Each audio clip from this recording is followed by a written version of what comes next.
Hello, hello, and welcome back to Decoding the Flow, the podcast on creative consciousness. I'm your host, Drica Lobo. And today's episode, it's a very special one because everything that we talked about on previous episodes, everything will lead to this topic that we're going to talk about it today, which is the topic of having the fear of being seen. Without you understanding and without you managing this part, everything else, it wouldn't work. And of course that today I'm joined by a very special person, Marcele Nascimento. Marcele is an energy healer, Akashic record reader, and a yoga teacher focused on helping people move through emotional blocks and reconnect with themselves. She's also one of my very early art collectors and someone who connects with art as a tool for manifestation. Pay attention, we're going to talk about this, and transformation. Marcele, I'm so happy to have you here. Welcome to Decoding the Flow. Thank you so much for having me. It's truly a pleasure to be here and have this conversation with you. I love it.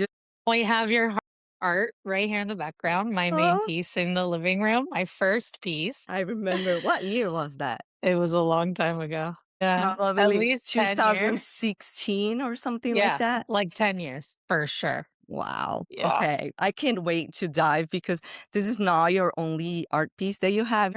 You are Yeah. my VIP art collector, and we're going to talk more about this, how that you use acquiring paintings for manifestations in your life and how powerful it can be. And I don't see anybody talking about this. But let's start with the fear of being seen Mm, because we all have it at some level, I myself included. I still have some sort of fear of being seen. So my intention for this episode is for us to unmask what is underneath this fear of being seen and how we can manage going forward and creating beautiful things in our life. yeah. So, what does the fear of being seen actually look like in real life? And maybe if you're listening or watching, pay Mm. attention, see if you can resonate what Marceli had to say. Yeah, I think it goes back to childhood, right? Like so many things do. And it stems for me, and I think a lot of people deal with it, or we all have things or ways of or parts of ourselves that we've put away at a certain point in our lives because of trauma or just because of trying to fit in or, assimilate in society and or a new country. Like me and you are from Brazil and we moved here at some point in our lives. A situation in which you need to assimilate to your environment and therefore you're trying to figure out what's okay or what isn't okay to put out there. And so we put parts of ourselves away, some parts in places that we don't even know they're there anymore as we grow up. And I think with that, we may forget some of these parts and we may forget who we are. And at some point in our lives, when we're trying to do something like put out an art piece or start a new project or a new business, you kind of have to face those things because you're like, what is happening here? Why can I not move forward? So that leads you to healing and uncovering. I think the at least for me, the fear of being seen is tied to all of that as I'm finding out in my healing that as I uncover, as I peel the layers of the onion and heal, um, parts of myself that are my essence that have been hidden for so long start to come forward and I start to feel more integrated and feel like more whole. And that fear kind of sheds. If only were that simple, but there's a lot of like work and fear and courage that is involved in that. But I think for me, it ties back to healing and becoming whole with yourself again to kind of move forward in that fear. I think it stems from the parts of ourselves that we put away. Yeah. I love the way you put it and the way I see it too. It is everything that you leave moving up to where we are today. We leave behind fragments of ourselves that we didn't even know it was there. And it's so funny because that painting that you have behind you that I recollect all of the paint chips, it kind of works as a perfect analogy for that because towards the end of the day, you have to bring back all these fragmented pieces of yourself and combine them Mm. all and love them all parts of yourself. And I think that is the part of the healing. You first need to find what they are. What are those missing pieces and bring them back to you, to your heart and love and accept. Oh, I love my painting so much more now. I already did, but I never thought about that. It's so true. You made this with all the chips of paints from multiple art pieces that you've had. It's the world, it's an abstract world. I love the world and traveling, and I always when you made it, I was so obsessed with it, and back then we didn't have, I don't know what job I worked. I think I was serving. I'm like, I need to buy this. One day I'm gonna buy that. I And remember. I really love that. That is also, I know we were gonna wait to talk about it later, but the piece of, like, the manifestation and the art piece that you bring me somehow in your art. I think it has to do with alignment and that essence of yourself. Every time, interestingly enough, every time I bought a painting, except for one that was actually a commission, but also it has become like a manifestation of something that'll come later in my life. And I'll be like, oh my God, I was aligning with this Yeah. when I bought that painting. And that I love hearing that from you because I never thought about it with this painting, and that's really, really cool. And that is so interesting because I've been doing this again. I've been using my paint chips again with my art challenge, put in as a moon. And then when I when I'm waiting for the paint to dry, I'll create those hearts. And that's exactly what came to my mind. And interesting enough, today you were like, I'm gonna put your painting behind, but it is just so amazing how it works because I was just Yeah. thinking, it's like, and as I am pulling back and recreating something that will make sense out of all the paint chips that could be thrown away, I see myself not just parts of the painting that were created, but parts of myself being recollecting into this whole, right? Yes, and I love that you brought it to the heart. I love the hearts too that you make with the paint chips. I'm wearing, a heart necklace and a heart, uh, ring. The heart for me is like, not for me, the heart is just this, like, pure life force energy center that we can all access at any point. And there's actually like a psalm from, I have this, it hasn't been, I put it somewhere. I have this, like, it's not a painting, but it's writing with the psalm and I'm going to butcher it, but it's something like, guard your heart, for everything you do flows from it. And I really connected with that a few years ago when I started the healing journey. And I always say start with a grain of salt because I think that we're always in it. It's lifelong, and it's also it starts from the beginning, right? Our journey since we got here, we're, collecting memories, good memories, bad memories, putting away some bad memories.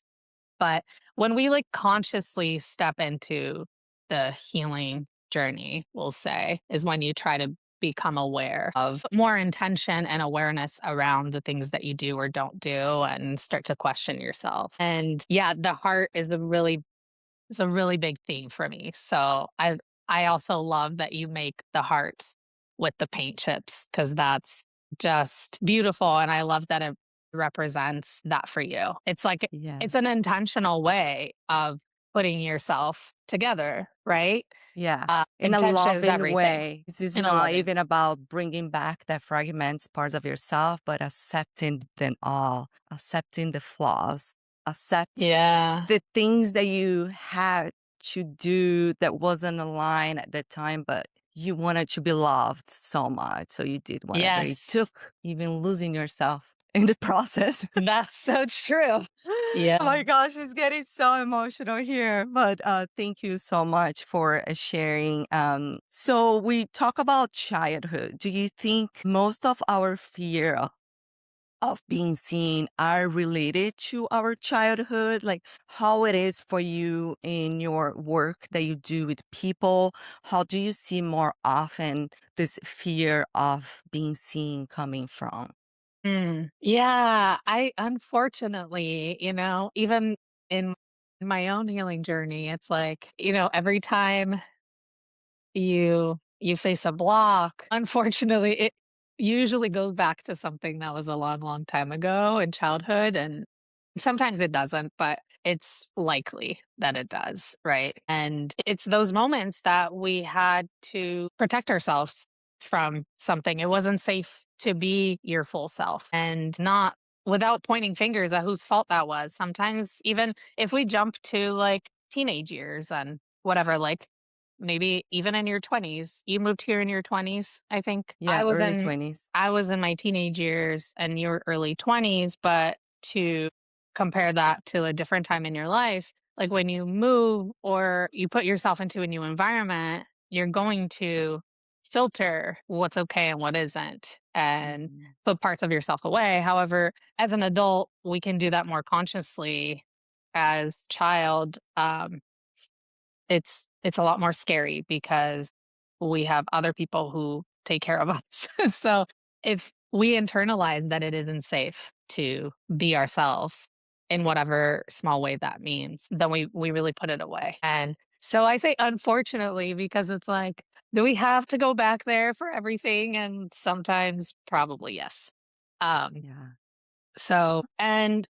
and we don't have to go back there all the time. There are smaller ways we can move forward, but there's usually something that tracks. And for me, I see it as like untethering or untangling. If there's a string and there are knots in the string and you're trying to like move forward or pull the string further and it won't go because there's something Mm. holding you back or holding the string back. And you have to soften into this tied knot. So you give it room to untangle. And when it can untangle, then you're free to move further.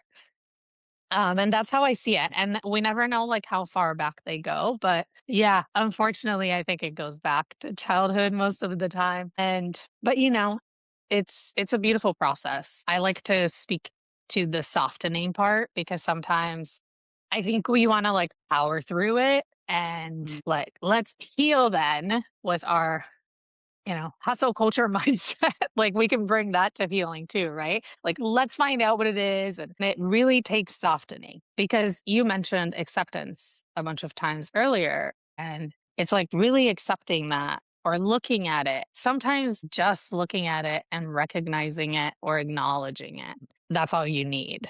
So it can be really hard to do it. And when we do it, just like everything else. So, in the topic of fear of being seen, I was gonna say for me, the biggest thing has been to actually take action. That has been and still is a very like hard thing for me to do. I can have it in my mind, but to do it can feel really scary. Teaching yoga, that was a big deal for me. My first class, I joke still till this day. I say I was like an 8 Mile, like when he's in the bathroom and that song about like palms are sweaty and you're throwing up or whatever. And that's how I felt like I was going to lock myself in the bathroom and I was like, am I going to throw up?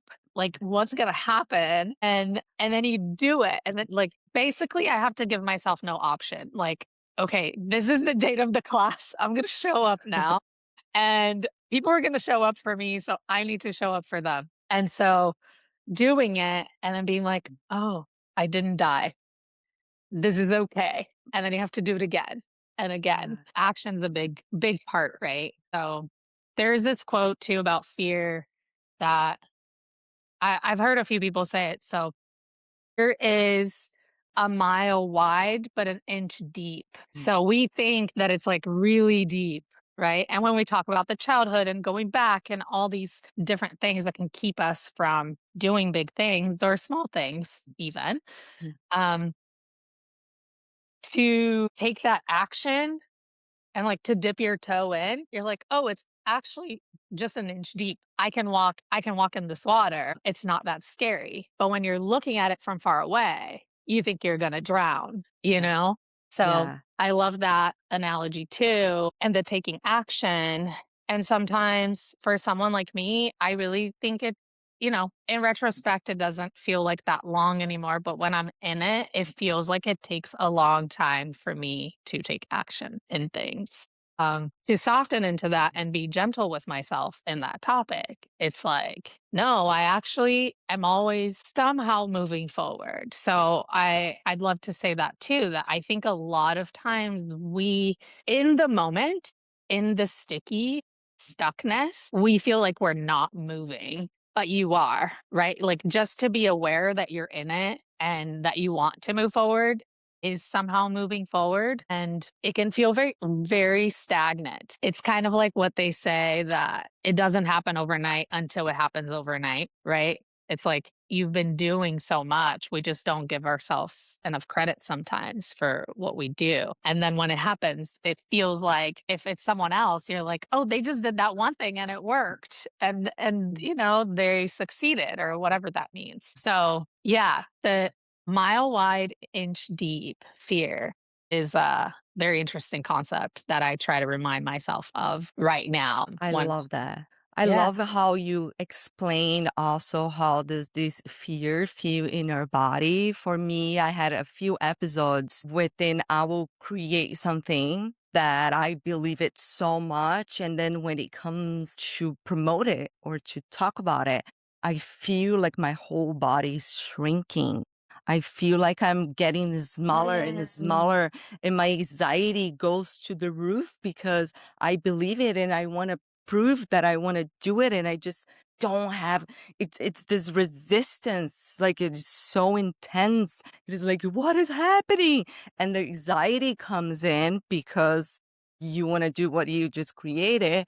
And I love that you say that you will take action, and that's exactly what I do it too. Like I don't give myself the option. I will maybe journal to go deep and to understand, to get that softness going, and then I will create some sort of challenge. For example, I will just like, I'll do it for 100 days, right? Or I will post it if you have fear of posting or talking on camera or whatever that is that you feel the resistance in your body. Just give yourself permission. Just see, like deep that toe in the water, just what Marceli was saying. You have Yes. to just do it anyway. But my Yeah. question is, how do you see the relation between the fear of being seen and the fear of judgment? Mhm. I almost feel like they're the same because yeah, because it's Yeah. your fear to be seen and judged and rejected and outcasted, right? Mhm. So kind of like I said when the yoga my first yoga class was like the feeling after like I didn't die, like is that so extreme? But like when you were talking about your body, like our bodies will like shut down because it Yeah. recognizes this as a Threat. potential death threat. Yeah. And you're, "No, no, no, I can't do that." And yeah, so I think they go together really closely, actually. It's the Yeah. fear of judgment and what are people gonna think? Am I gonna lose everybody if I teach a yoga class? That is so interesting. So, what are some practical tools that you can give us if somebody is facing this imaginative threat of something that they want to maybe start a project or show it up more often? Is there some practical tools that we can go and do it?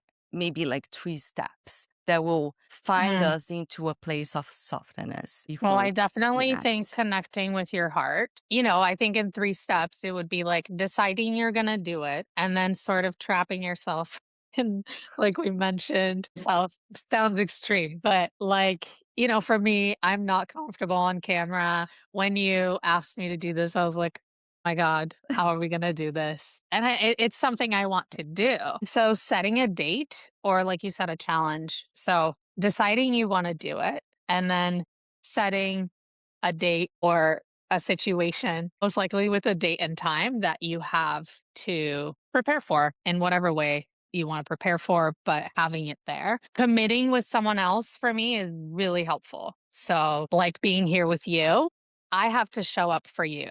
right? And I can go deeper into this about how like teaching yoga is actually really healing for me as like showing up and using my voice and being seen because I am committed to show up for the students that will be there. And when I'm there, I want to be present and hold space and allow them to meet themselves in that practice. So showing up to teach is healing my fear of being seen, right? And also empowering you and giving you confidence. You have to build that confidence within you by showing up. Yeah. Yes. And so in steps, I would say decide you want to do it. Pick something that have to show up for, like pick a date or a commitment with somebody, and then connect with your heart. So then a practical way to it doesn't mean you won't be anxious. Like right before this, we did a little bit of a heart coherence breathing together, which is a simple breathing technique where you just bring your awareness to your heart and you breathe in and out of your nose for about 4 to 5 seconds in, 4 to 5 seconds out, as if your nose was on your heart. So you're breathing in and out of your heart and you're bringing your brain and your heart into coherence and calming your nervous system. And when you do it together, we also come into coherence with each other, which is really beautiful.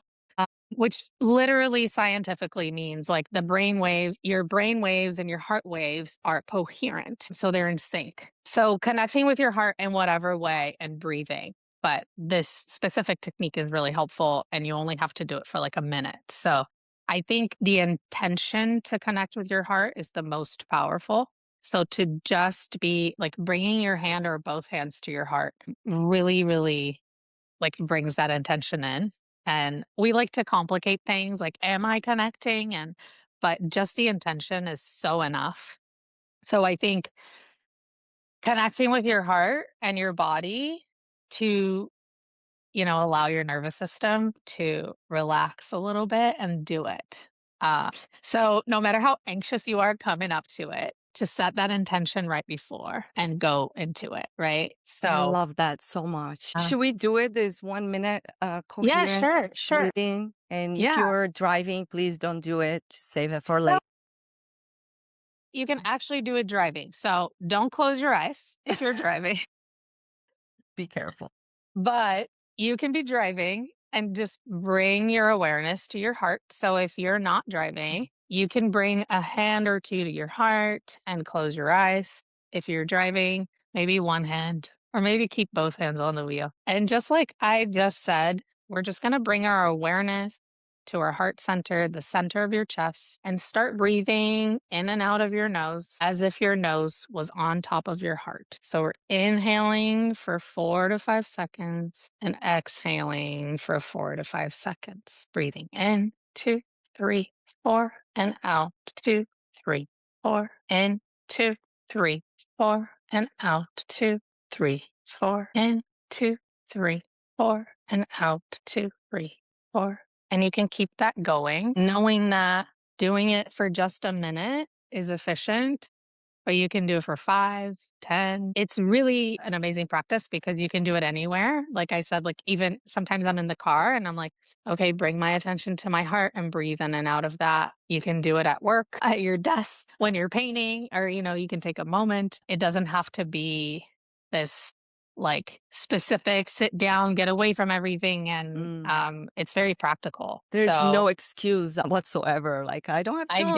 and it might be like a deeper experience if you take the time to get quiet and really connect and then, go into a meditation with yourself and be more aware of your inner workings, but it's also something that can be practical and you can do it every day. So, yeah, I guess there's no excuse. But I don't like to say that and shame you into doing way. I like to say like it's practical. You can do it anywhere. Yeah. And if you don't, that's okay. But if it's there and you feel it in the moment and you want to bring that to your practice, it doesn't cost anything. Try it out. So, It's a very good grounding practice mm, that should be valued more. So try it out. And if you do try, leave it in the comment. How was your experience with that? yeah.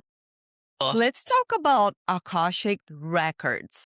It's something we okay. hear more. It's becoming more and more mainstream, let's say. Yeah, at least And in my you world. are an Akashic Records reader. Can you Yeah. tell us or describe what the Akashic Records in a simple way? If somebody are curious about it or maybe never heard about it before. Yeah, the Akashic Records are like a library of light of the history of your soul, of the universe, of everything there was, is, and will be. It's a frequency and it's a beautiful place to tap into your guidance, your spiritual guidance, the beings that help you on your everyday life. We all have guides. We all have a team, whether we acknowledge them or not. And yeah, it's a beautiful place to get guidance for it's the history of everything. So if you see like books, like there are many a lot of people see like an actual library when you tap in. You can like say you can pull any book for any question you ask, but which means it can tap into all lives and all possibilities. But with focus on our lives now, you can tap into guidance that you need for literally any question you have or any challenge you have. In my experience, it's a very powerful place. It's free of judgment. There's no judgment, which is really beautiful to talk about in our topic of the fear of being seen, because tapping into that and in that field, literally realizing that you are so loved and you are so held and you are so seen. I'm going to get emotional. For Love it. exactly who you are, and that there's like no wrong choice really. Um, Though, my Akashic teacher, shout out to Kimber, I love her so much, and she'll always say that the guides will and through my experience also, it's like the guides will never tell you what to do. They because of free will, and it's not like there's a right and a wrong choice. And this is something I wrote down from something that came through me or to me, and it says all paths lead you back to yourself. And I was having like a really hard time and I was just writing, and it's something I have a block with that I need to do more. But sometimes something comes through and I'm like, whoa. And it was literally what I needed to hear. And it's basically realizing that all paths lead me back to myself, and that everything I've been through leads me to this moment with you. And so we sometimes overthink our choices, not sometimes, a lot of times, right? Like we get really, I think, attached to the outcome. From my personal experience, I have noticed that sometimes when I have fear of whatever choice I'm going to make, you're trying to calculate where that's gonna lead you, right? So, the fear of rejection, like, okay, if I do this and it goes bad, then I'll be judged and rejected. So, we're calculating if you are an overthinker like me, you're trying to calculate all the angles of all the possibilities, right? And if you connect with your heart and the field of all possibilities, the fear kind of melts away because anything is possible. And yes, all the bad, quote unquote, outcomes that we can get attached to, it can also be the opposite of that and a beautiful thing. And so at the end of the day, I guess what I was trying to say is the guidance is really just connecting you back with yourself and finding what feels good for you to do. And in that space, in that beautiful space of pure love, it becomes hard to judge yourself, and you just get flooded with compassion for all your choices and, everyone else's maybe sometimes. And it just opens up this again heart space, love energy that aligns you back with your soul, with The your truth of who you are. your essence. Yes. And so the Akashic records are a great modality to I love that you said it's getting more mainstream, and I'm like definitely in my world because ever since I stumbled upon it. And, you know, I'd like to share all of the healing modalities that I use now. I don't think this is uncommon, but it had always been this search for my own healing. So my first spiritual awakening, I call it, came through a Reiki attunement and a yoga class or a yoga training. So it was what kind of like opened up this world to me.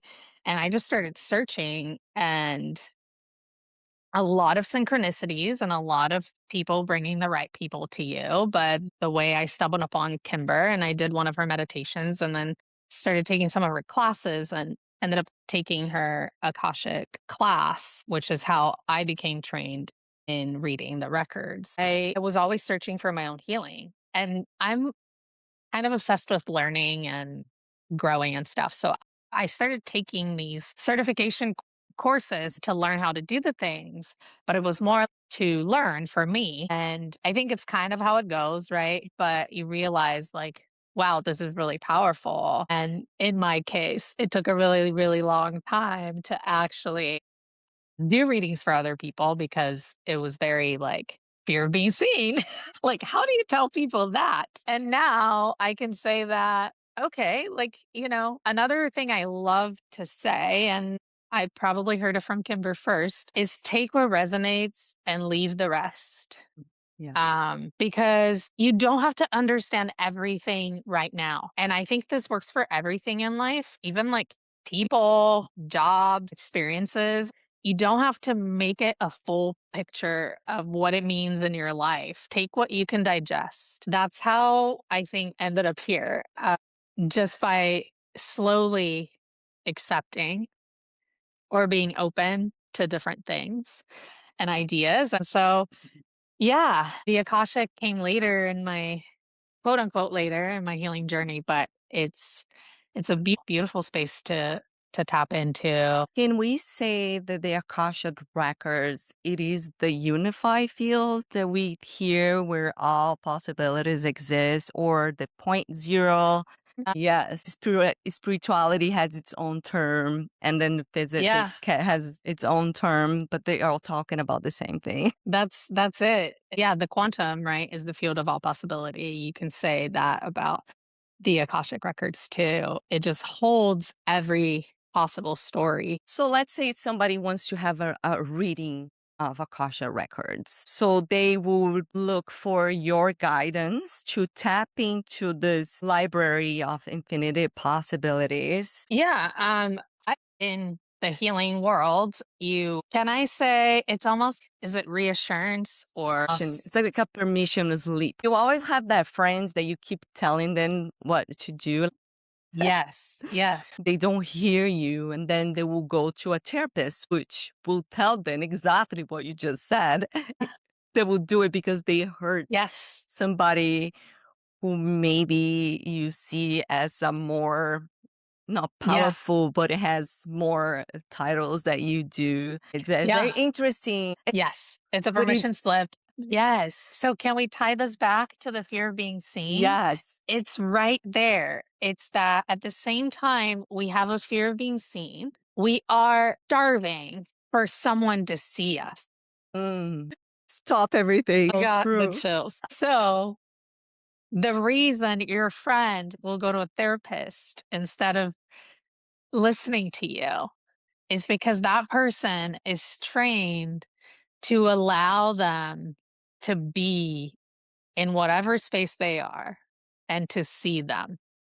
So they actually may not need to hear your tell what to do, right? Like we all know stuff. Like up here, right? We're listening to the podcast, we're reading the books, we're talking to people. Therapy talk is super popular now. And we're like, okay, I know what's going on with people, you know? People are I definitely more I know what aware they of, need. yeah, Yeah. And what we really need is to be seen and accepted, yeah. right? And so yeah, in the Akashic, it's like this higher perspective of seeing you, loving you, accepting you. So I that's particularly my I love that space because it's just so loving, and we all really crave that. And it's spirituality. It's if that doesn't resonate, it's just like we are all craving to connect with something greater. And just to like trust that like we want to be seen and held. And the humans around us fall short of that. But yes, I love that you brought that up with therapy and stuff because I really think that we need that. And of course that we want actual guidance too. And when things hit in a way, it always depends on the person who's telling it to you, like your own triggers and your own way of receiving or your own, way of or your own craving of being seen in a certain light. We don't know, what people truly need right away. And so that's why I would recommend therapy because these people are trained, right? To allow you to be yourself and uncover that actual way in which you want to be seen. I actually haven't never thought about this, like which ways do I want to be seen? And this can tie into right now I'm having this realizing that I have this like not block, but the whole idea of reparenting the inner child. So Yeah. connecting to your inner child and reparenting. So being the adult that your child needs. And sometimes I'm like, I don't know how to do that. Like I have a little bit of a difficulty, like, what does that mean? Like separating from that, like from an adult perspective to the child perspective. And I love that this comes up right now because it's actually giving me clarity. It's There you like, go. how To do me, you, it's so interesting, right? yeah, like how do you want to be seen? How do you want to be held? And when we understand that for ourselves, then we can actually communicate that to friends and family. And like, you know what I mean? Then you can actually take advice better because you can be like, nope, that doesn't resonate for me. Or, hey, friend, this is like what I need. And can you hold that space for me here? Yeah. And I I don't know. think this ties back to authenticity. Like even taking care of your inner child, it's like you have to go back there and have your memories. Like, what did you crave the most? What were you doing? What would light you up? That's Yeah. because that's your true authentic self Yeah. right there. And throughout our lives, like the fragment pieces have been pulled out or you left behind. So the beauty of authenticity is like a lot of people don't even know what they like anymore or what do they want to Yes. do, or they just follow these other people's perspectives of success, for example. And it just Yes. takes a lot of courage to look within or look for any sort of tools of healing because they all leads you back to yourself, like you said, Marceli. So you have to Yeah. take what it resonates. Is that psychotherapy? Is that therapy? It is that yoga? It is that breath work? On this podcast, we've been talking a little bit about all of them. Journaling, you have to find a way to find your authenticity. Go back Yes. there. Connect with The yourself. most. Yeah. Yeah, to connect with yourself. Yeah. Yeah, I have I a think beautiful inner child meditation. I can send it to mhm, you. It's on my YouTube channel. You guys can go listen and have that. And it's so interesting because it takes you to reconnect to that inner child and she's going to take you where she wanted to go. yes. Every time I do that, I ended up running on the beach because it was my favorite thing to do. And I used to do that. How do I say in gymnastic? The estrela? Cartwheel. Cartwheel. That's what I do You would because do cartwheels on the beach. That's so and then fun. when I do the meditation, I'll go and I'll do it because that's where she took me to go, which represents freedom, right? Movement, which everything flow, which Mm, mhm. everything that I stand for right now. It's I a very love that. beautiful, yeah, it's a very beautiful meditation. I love that so much. And, I was a gymnast, and actually, how yoga brings me back to myself is, when I started practicing yoga, I just thought it was cool because I used to be a gymnast. So I was like, we're going to say quote unquote good at yoga because I could do some like hard poses or handstands. And let me tell you, that is not what yoga is. Yoga is not doing a hard pose and looking really cool on the internet, even though it is cool to see, like, people doing really cool things, but I learned in yoga that I had to let go of what it looked like, Mm. and it's not right away, but eventually you start accepting and it really becomes about it's an inner work. And so, yeah, letting go, but I love the cartwheels on the beach and connecting with that joy. I'm thinking I need to go do some cartwheels on the beach today. Yes, it is Uh, really amazing. Yeah. Connecting with your inner child and your joy. Yeah, like kind of letting go of that perfectionism that sometimes things that were joyful, we kind of, like society or whatever ruined it for us by making us do it really well, teaching us that we get rewarded by doing it better and better. And sometimes it takes the fun out of it. So as adults, to be able to connect with that joy is really important and Yeah, and sometimes difficult. yeah, like pay attention if you go and do the wheels at the beach, if you look around to see if people are gonna look for you, that is removing your joy. And Yeah, I'm saying because that happened to me, I will look to see if anyone is looking, and it's like, no, like who cares, right? do it. Or if you decided to take deep breath in the middle of your walk or speaking out loud, like whatever that is, like, are you look around to see if people are looking at you, or do you wait until everybody passed by you to start doing it? So pay attention to Yeah. those little things because they all go back to the fear of being seen. Yeah. Yeah, it's sometimes hard too. And I realized in my first yoga training, I did a yin training, which was where the Reiki attunement happened. And what I realized then was that for the first time, it was a 50-hour training. It was 2 weekends and it was right after COVID. So it was online. It was at Soul Seek in Manhattan Beach, but it was online. So because we couldn't all be together still, And it was the first time that I blocked 2 weekends of my life. Mind you, I lived alone and I could do that at any time, all the time. However, what I realized looking back is up until that, I always had my time filled with Mm. things I wanted question mark to do. A lot of times it's not like I don't want to do all the things that I was doing, but I think a lot of times we're running through life doing a bunch of things without questioning whether you like actually want to be there or not, or maybe you do, but are you taking time for yourself and your reflection of the direction you want to go, or are you taking steps towards the things that you want? And anyways, long story short, I booked this yoga training and I realized that during it that I was like, "Oh, my whole weekend is blocked, like 2 weekends in a row, and for something that I want." And literally my what I call my spiritual awakening came through that. And looking back now, I'm like, that's why it was like I opened up space for my alignment for maybe the first time in a long time. And it was so powerful um, that I ran with it, right? I kept doing it. But I think I'm saying this as a reminder to myself and whoever's listening that sometimes like blocking the time to align with ourselves. So to do the cartwheels on the beach, or sometimes we need that space and we need nobody to be looking.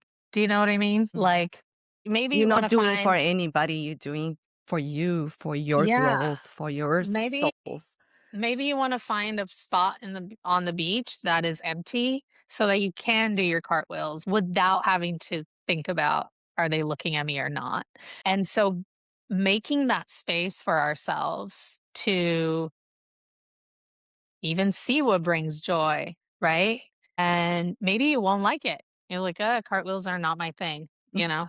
Something else is swimming if I go in the water and whatever. So, Yeah. yeah, I think in the hustle and bustle of our lives, we like forget to like block out the time to be with ourselves.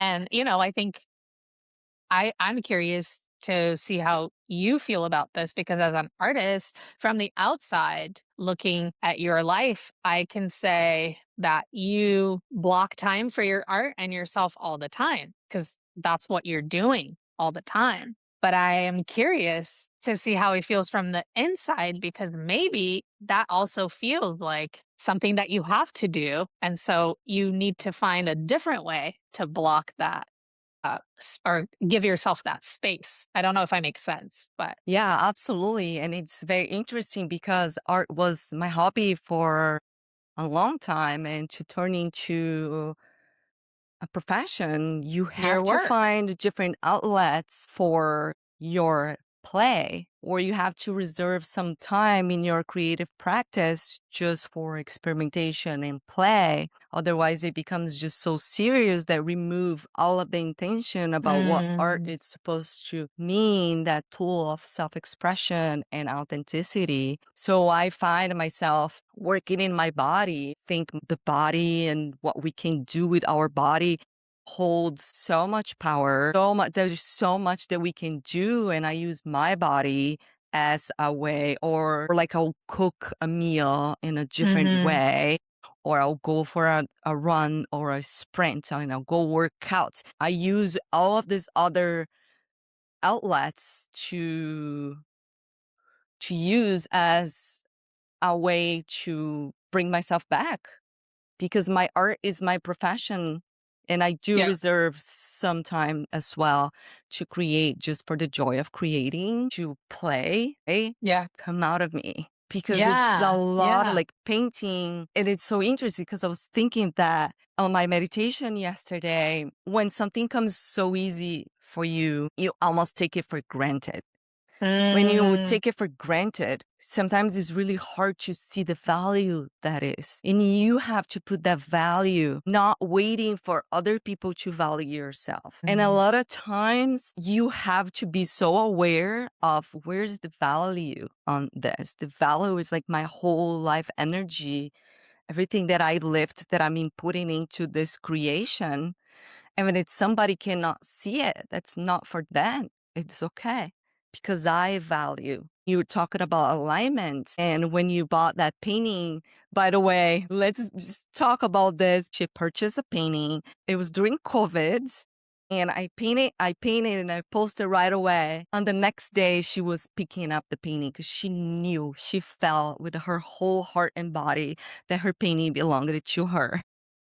yeah. And it was just so beautiful. And then after maybe a little bit, I don't know if it was a month, she moved to the place where the painting That reflects view.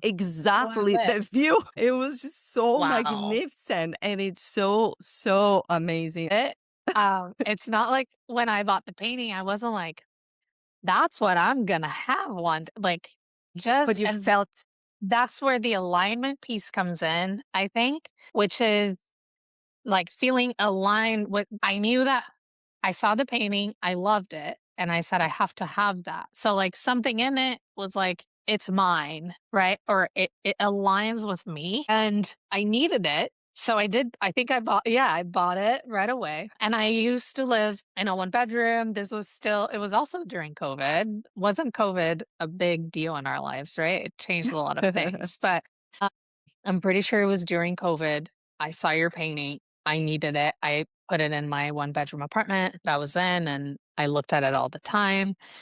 And months later, I found this new apartment that was a little bit of a jump for me, kind of like it was a stepping into like a manifestation. It had an ocean view. It has an ocean view. I don't live there anymore, but we could talk about the next painting, that being where I live again. But my first, it's a moon set, and there's a palm tree and the moon set. And I moved into this apartment that had this ocean view with a palm tree in front of it. And my first full moon, I woke up and the moon was setting. And I looked outside and I was like, holy crap, that's my painting. And I grabbed the painting and I made a a video for Drika because I was like, "You need to see this. What is happening?" It was the same picture. So, yeah, somehow it works like that with and it's so interesting because it's like your paintings, but I think that it speaks to alignment, like allowing myself to see myself in that painting and then to buy it, right? Because a lot of Yeah. times we block these things from ourselves. I can't spend that money on Yep. it. And a lot of times these are valid points, but to pay it like if you pay attention to when you allow yourself to do the thing your heart wants and how that sort of unravels. And I love that story of that painting. And then the following painting that is a commission when I started dating my boyfriend, I was a little crazy. I ordered a painting for our first Valentine's Day together, and I told Drica what to paint, and it was a sunset on the beach, and we're walking on the beach together, and there's a lifeguard tower and PV in the back, and it turns out that our the place that we ended up getting together is right in front of the lifeguard tower that she painted, and we watch our Oh my sunsets there. gosh. So your heart knows. I think a lot of times we think of manifestation as something out there that you want and that you have to make happen to be part of your life somehow. But so much of it, or all of it, is literally in you. It's in your heart.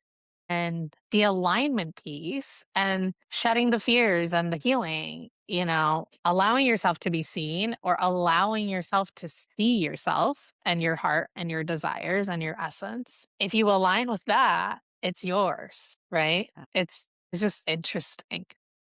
I love this so much. And And these are real life examples because I yeah, couldn't make it up. I mean, I could tell you, yes, I always wanted, when I got that apartment, I was mind blown that I had it. And everyone could say, like, yeah, I would love to have an apartment in front of the beach, right? So it doesn't feel like too out there and something that I had to make happen in some way. But the little nudges the universe gives you and are just my favorite. It's yeah, one of my favorite things.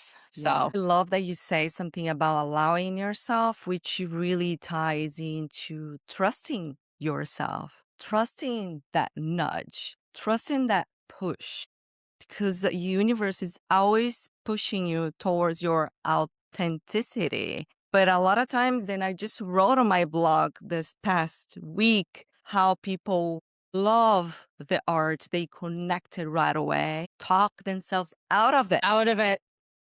because they Yeah. try to make sense, logical sense. But when you have that push and that first love at first sight, it doesn't make sense. It's not supposed Yeah. to make sense. I'm It's like not lit supposed to up. be logical. I'm so lit up by this because I mean, you're talking and I'm thinking, well, my whole apartment would be your moons every because I'm so drawn to your moon paintings and I already have that one, right? And I'm like, just put a moon everywhere. But Yeah. yes, I totally agree with you. And it can be within art and in Yeah. life and so many areas of life. Yeah. And obviously, real life, quote unquote, gets in the way. There are a lot of components that we have to take into consideration when making decisions, whether it's purchasing an art piece or making a career shift or where you're going to live. There are so many decisions that we have to make that give real direction to where you're going or whatever your life looks like. But there's a lot of components that go into it. But to be able to tap into that essence and to feel the call towards something and allow yourself to explore that and what that means is probably half the game. Yeah.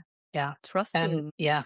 Yeah. And I love it. I think art really opens that up because it's a creative expression of, in your case, in our case, it's like your creative expression, but of my vision.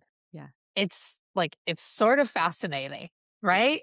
Yeah. Like sometimes it's your vision, but really when you're in your flow, you're tapping into the flow of the universe and different visions of different people. And you have your lens to it.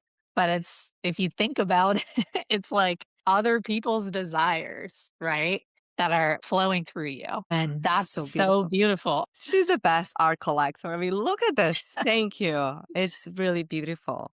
Yeah, and that's something that Thank I always you. talk about it. It is an overlap of consciousness or identity because the minute that you buy the art, it's not even about the taste, it's about your beliefs. It's about what you stand for. And that's a lot of people don't trust their taste because it ties back into their identity, their beliefs, right? Yes, It's yes. beautiful. Yeah, so you can use that lens for everything, right? Like all the choices we make in life and whether it's yeah, like buying something, expressing yourself, in fashion or interior design and art. It's like what is, I walked into your apartment recently and it's just you. Like it's so artistic and we can see, your background right now, but it's like it's full of life and creativity and it's such a reflection of you, obviously. Yeah. Um, and anything that we have to choose or allow ourselves to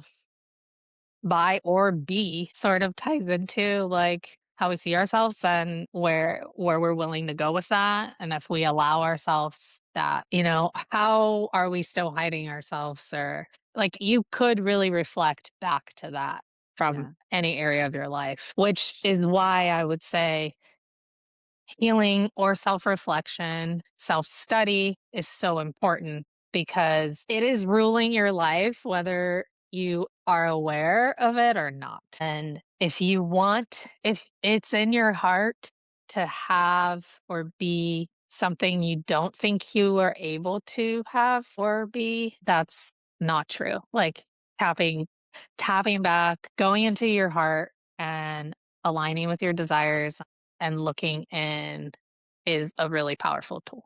It can be very painful.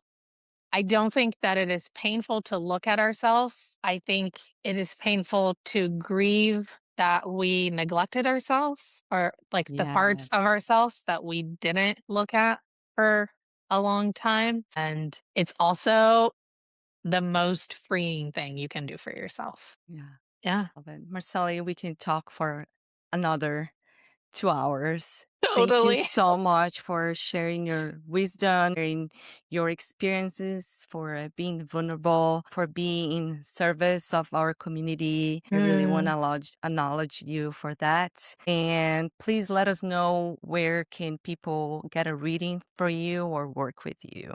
Yeah, you can add my Instagram to the show notes. It's Ma Method. It's MAH at MAH underscore method. And I have links there to, I see clients out of Coleana and Hermosa Beach, Coleana Holistic Health on Pier Avenue. My beloved friend Amanda owns it. She's an amazing acupuncture and healer herself. You can also, there's a sauna there. There's all different, healing awesomeness going on there. You can book a session there and you can come to my yoga class at Wellspring in Redondo Beach. On my Instagram, you can find links for both. Sometimes I do beach events and other events coming up. So my Instagram is the easiest way to find that. Perfect. Thank you, Marceli, so much. Have a good Thank one, and you. thank you for listening. If this conversation resonate with you, please share. Take a moment to share with a friend or leave a comment below. We'll talk soon, Marceli. Thank you very much. Thank you so much. Ciao.